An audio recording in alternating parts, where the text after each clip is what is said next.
कहते हैं एडिसन जी की पत्नी ने उनसे कहा, अरे आप हमेशा इस लैब में घुसे रहते हैं, कहीं तो घूमने के लिए चला कीजिए।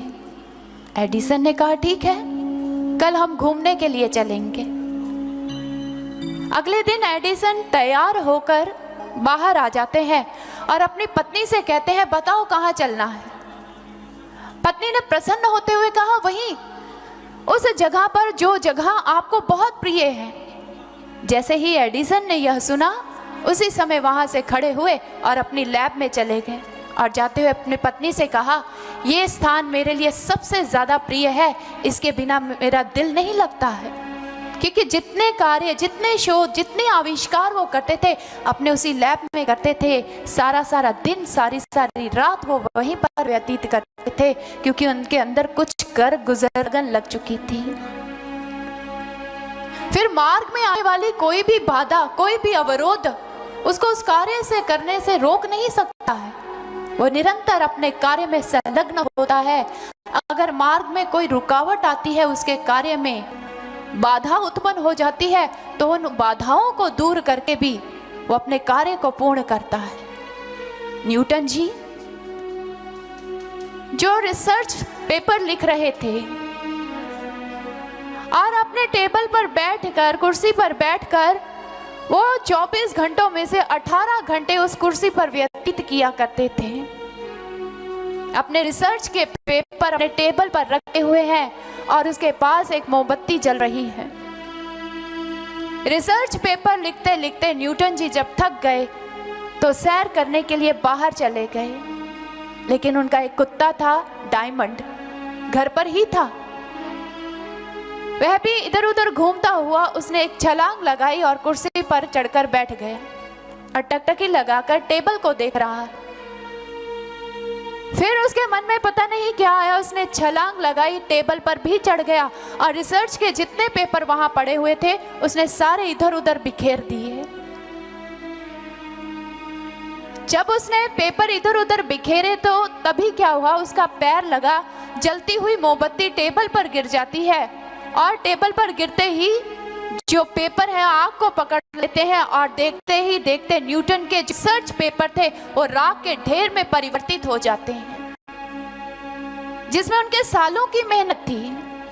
न्यूटन जी जब घर लौटते हैं तो देखते हैं कि घर के कोने में उनका कुत्ता डायमंड दुबक कर बैठा हुआ है, सहमा हुआ है। न्यूटन जी ने उसे अपनी गोद में उठाया, कहने लगे, डायमंड क्या हुआ, इतने डरे हुए क्यों लग रहे हो।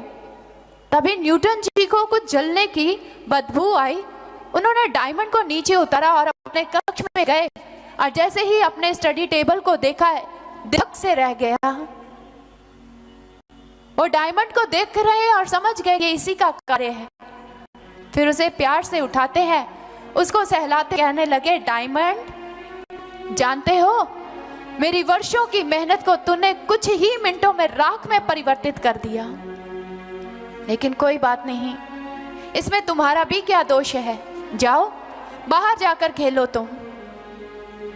न्यूटन जी के अंदर इतनी लगन थी अपने रिसर्च के प्रति, वो हतोत्साहित नहीं हुए कि इतने सालों तक मैं ये रिसर्च पेपर लिख रहा था, अब ये खत्म हो गया सब कुछ, अब मैं आगे नहीं कर सकता। नहीं, न्यूटन जी के अंदर लगन थी उस रिसर्च को पूर्ण करने की। उसी समय उन्होंने कपड़ा उठाया, टेबल को साफ किया, फिर से पेपर रखे और लिखने के लिए बैठ गए और अपनी रिसर्च पूरी की। जब अंदर लगन लग जाती है ना, फिर कोई भी बाधा, कोई भी अवरोध उसे रोक नहीं पाता है। भगवत प्रेमियों, लगन ही थी जिसने पहाड़ों को काटकर पुल बनवा दिए। लगन ने ही आकाश में हवाई जहाज उड़ा दिए। लगन ही थी जिसने देश आजाद करवा दिया। लगन ही थी जिसने देशभक्तों को फांसी के फंदे पर झूला दिया। और ऐसी ही लगन जब अध्यात्म के क्षेत्र में भक्तों को लगती है तो उनके नाम भी स्वर्णिम अक्षरों में इतिहास के पन्नों पर दर्ज हो जाया करते हैं। लगन ही तो थी कि मीराबाई जी पैरों में घुंघरू बांधकर गली गली नाच उठी अपने गिरधर गोपाल के लिए। लगन ही तो थी जिसने गुरु भक्त बुल्ले शाह जी को एक वैश्या के कोठे पर नृत्य सीखने के लिए बाध्य कर दिया। लगन ही तो थी जिसने भरत जी को राम जी के लिए 14 वर्ष का इंतजार करवा दिया। लगन ही तो थी जिसने मंसूर को सूली पर चढ़ा दिया। लगन ही तो थी जिसने शबरी से इतने वर्षों तक इंतजार करवा लिया। क्योंकि भक्तों का अगर कुछ सर्वस्व होता है तो उसके प्रभु होते हैं, उसके आराध्य होते हैं, उसके इष्ट होते हैं। इसके अतिरिक्त तो उन्हें संसार का कुछ भी नहीं चाहिए। वो तो अपना सर्वस्व अपने प्रभु के चरणों में अर्पित करके उनके आगे एक ही प्रार्थना करते हैं, हे प्रभु, श्वास श्वास में तेरा चिंतन हो और तेरा ही ध्यान हो। मेरे मन की इस लगन को कभी टूटने मत देना प्रभु। मेरी प्रीति तेरे चरणों में कभी कम ना हो। इसलिए भक्तों के हंसने में, उनके रोने में, उनके वियोग में, उनकी प्रसन्नता में, उनकी मुस्कान में अगर किसी की अभिव्यक्ति होती है तो मात्र उनके इष्ट की होती है, उनके प्रभु की हुआ करती है। फिर इसके लिए उनका सब कुछ छिन्न क्यों ना जाए, सर्वस्व उसे न्योछावर क्यों ना करना पड़े, वो तत्पर रहता है। वो इस बात से कभी भयभीत नहीं होता मेरा सब कुछ लुट गया। उन्हें तो सिर्फ एक ही बात की चिंता होती है, सब कुछ कम हो जाए, सब कुछ घट जाए, सब कुछ छिन जाए, बस एक चीज ना घटे। कहते हैं तुलसीदास जी के पास एक व्यक्ति आया, कहने लगा, स्वामी जी, यौवन रूपी घड़े में छेद हो गया है, आपके आंखों की ज्योति कम हो गई है, श्रवण शक्ति भी कम होती जा रही है, शरीर में बुढ़ापे की कंपकपाहट सुनाई पड़ रही है। क्या भय नहीं लगता है? क्या डर नहीं लगता है आपको? गोस्वामी तुलसीदास जी मुस्कुरा पड़े, कहने लगे, बंधु, जानता हूं यौवन रूपी घड़े में छेद हो चुका है, ज्योति कम हो रही है, श्रवण शक्ति में भी घटाव आ रहा है, शरीर क्षीण हो रहा है, इसकी चिंता नहीं है मुझे तो एक ही घटाव की चिंता है, बस उसमें किसी प्रकार का घटाव नहीं होना चाहिए।